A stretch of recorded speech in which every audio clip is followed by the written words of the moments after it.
Hi, everybody. Kate here. So, I don't know about you, but the pandemic really messed up my attention span. I mean, I'm not saying it was ever good or anything like that. Focusing on anything for a lengthy amount of time was problematic for me, but being in front of a screen all of the time, basically, for months on end, really did a number on me. And I found myself not being able to enjoy a movie or a longer TV show episode without having to check my phone, for example, which was seriously really, really annoying. So I found myself trying to find something to occupy my mind with since I had so much free time on my hands, considering that I literally wasn't leaving my house. So what I did was that I found some TV shows that had really short episodes. So this broadcast will be about exactly that, TV shows with really short episodes that, in my opinion, can be enjoyed by people who also, like me, have a non existing attention span. Now, I'm not saying that I discovered some sort of, hidden treasure buried in like Andes or something like that. Those are mostly very popular TV shows, but if you do not watch that kind of stuff, then you might not have heard of them, or maybe you were skeptical of trying them out. But I will try to convince you to watch them today because I think they are really worth your time and they get my Kate seal of approval when it comes to enjoyability and also, like being very concise, at least in, the department of the length of the episodes, because some of them can be quite lengthy overall. But I found that watching them in short increments actually allows me to, focus on them. So the first one that I have prepared for you is called The Good Place, which you probably heard of. It's a fantasy comedy, which sounds a bit odd, and it was created by Michael Schur. It aired on NBC and it spanned 4 seasons, 53 episodes in total, and all of them are around 22 minutes, more or less. It has a stellar cast because in the two main roles you have Kristen Bell, who plays Eleanor Shellstrop, and Ted Danson, who plays the architect Michael. So basically, the synopsis is as follows. Eleanor Shellstrop is a woman who dies and finds herself in this heaven like utopia run by this guy, architect called Michael. And so, a woman finds herself in heaven. What's the big deal? Well, Eleanor exactly wasn't a good person in her life. She maybe wasn't an anti hero so much as she was a really problematic person when it comes to her morality. She did some pretty questionable stuff. I think in one of the first episodes, she's shown, disregarding, for example, social workers or environmental activists, which aren't objectively like the worst things you can do in your life, but still it kind of shows the character of the person that she was. And so she finds herself, confused, like, why am I here? And to avoid getting kicked out of the good place, she decides to improve herself, finds other characters who help her become a better person. And this show delves deep into philosophy and especially philosophy of life, what it means to be a good person, what is the afterlife, where do we go when we die, that sort of thing. And I know when you hear show talks about philosophy, it doesn't sound appealing. I mean, I'm not really a philosophy buff myself. I've read a few things for school, but it was never something that I was deeply interested in. But this show really helped me to expand my mind, to open up a little bit to the idea that philosophy can be really cool if you think about it. And the show has been praised, numerous accolades, loads of awards. I am pretty sure it's well universally liked. You will find yourself crying, you will find yourself pondering the meaning of life. You will really find yourself loving these characters. And I think that's the beauty of the show, the characters that you get to see evolve and grow, and it can be really quite magical, but beware that you will probably shed quite a few tears along the way.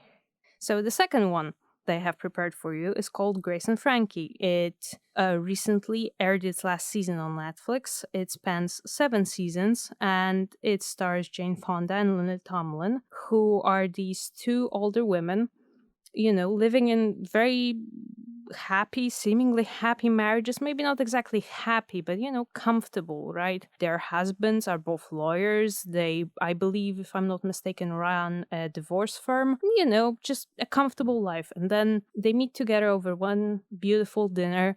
And it turns out that the two husbands have been having an affair the whole time. Basically, the last 20 or so years, they have been in a relationship, cheating on their wives with each other. Obviously, the women are furious and they aren't exactly friends. Like, this is very important that Grace and Frankie at the beginning of the show don't really like each other. They are two people with very, very opposite ideas of what it means to be a good person, but they bond over the fact that both of their husbands are in fact gay and in a relationship together. And they form a quite beautiful friendship that you see evolved over these 7 seasons. And there is no homophobia in this show. And I think that's quite refreshing because it would be very easy in a context like this to write, Grace and Frankie somehow being homophobic towards their husbands. But that's not what's happening. And you see Grace and Frankie's relationship grow. It's a relationship between two older women who learn that life can begin anew, even if you're old, even if you're 70. And I think that the show can be really enjoyed even by people as young as me because it really puts things in perspective for you. Sometimes I feel like I have a tendency, but many of my peers have the same one, where we find ourselves thinking that, oh my God, this is the end, or that is the end. I failed a test. I didn't get into a dream university, whatever, whatever. And we think that basically if one thing is ruined, if one thing, kind of uproots our life, it's over. It's basically over. But this show really proves that's not the case. So, the third show that I have for you is called Schitt's Creek, which I know it sounds like a swear word, but it actually is not. It is a show that explores the idea of this family who are multimillionaire rich kind of deal, suddenly becoming basically broke. They have this accountant who embezzles all of their family funds, and they find themselves in the possession of just one town. Basically, they bought this town as a sort of joke gift for one of their children, and that's the only thing they're left with. And so they move from a huge mansion into this roadside motel, and they have to figure out their life and how to live.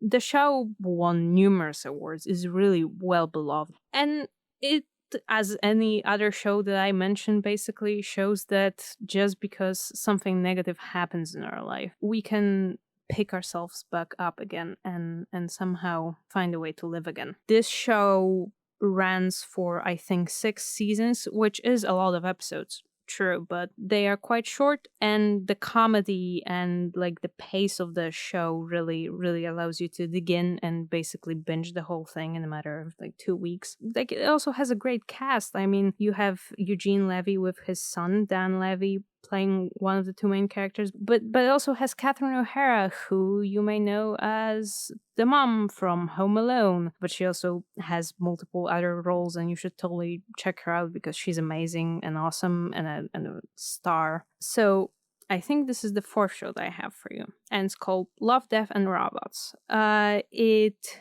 aired its third season on Netflix, I think just a couple of days ago, which is, pretty fresh.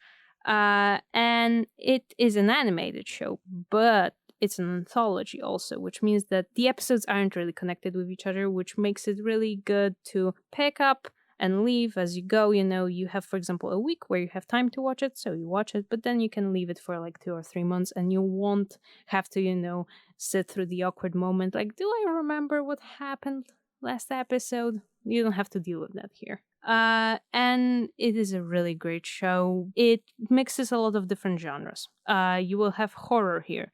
You will have comedy. You will have drama. You have some episodes that are gory, so if you have small children around, I would not recommend watching that with them.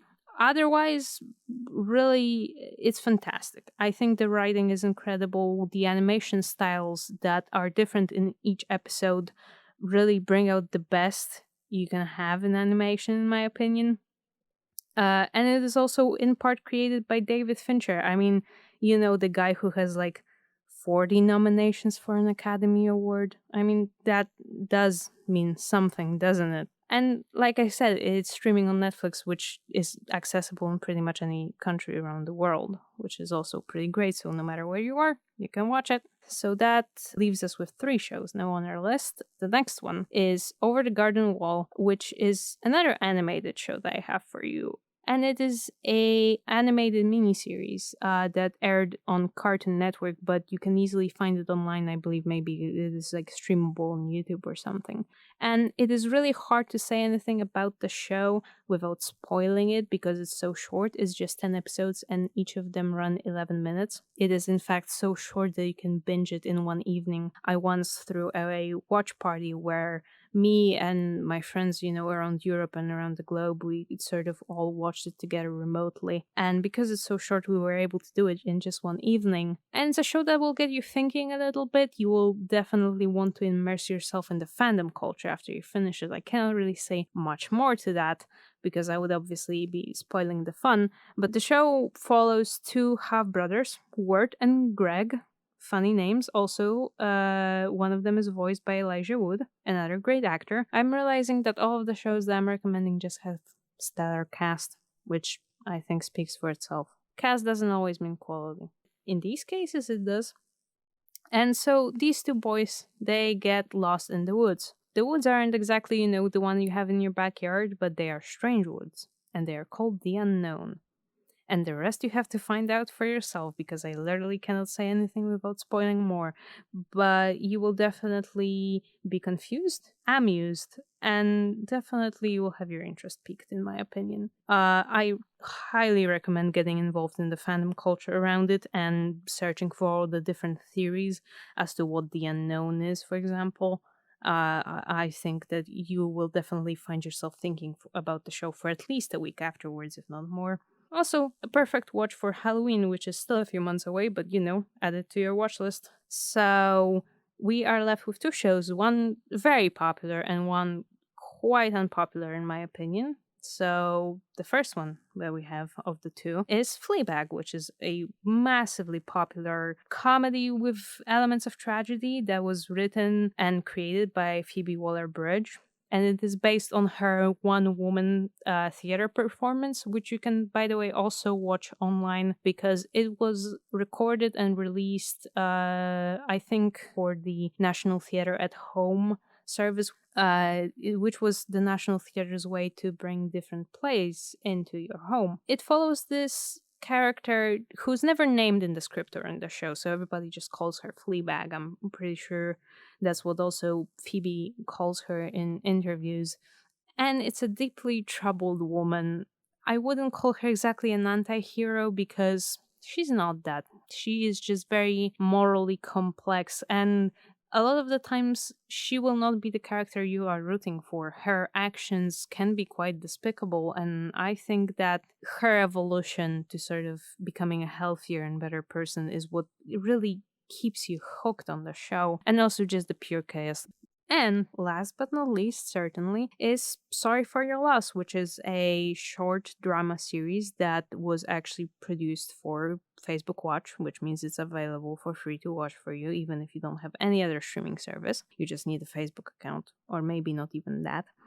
And it follows this woman called Lee Shaw who just lost her husband. It explores Lee's life after having her husband pass away. And by the way, Lee is not an old person. She's like 33. So she married and lost her husband at quite a young age.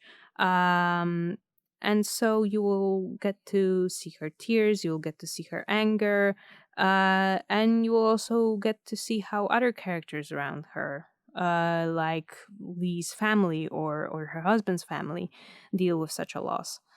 Granted, this show does have a bit of trigger warning because it deals with such things as mental health struggles, suicide, and addiction. So if you're a bit, icky about such things, I would recommend you skip that one. So that's basically all I have for you today. I hope that you can definitely pick out something for yourself from those 7 shows that I presented to you. Be safe, I love you, and I'll see you soon.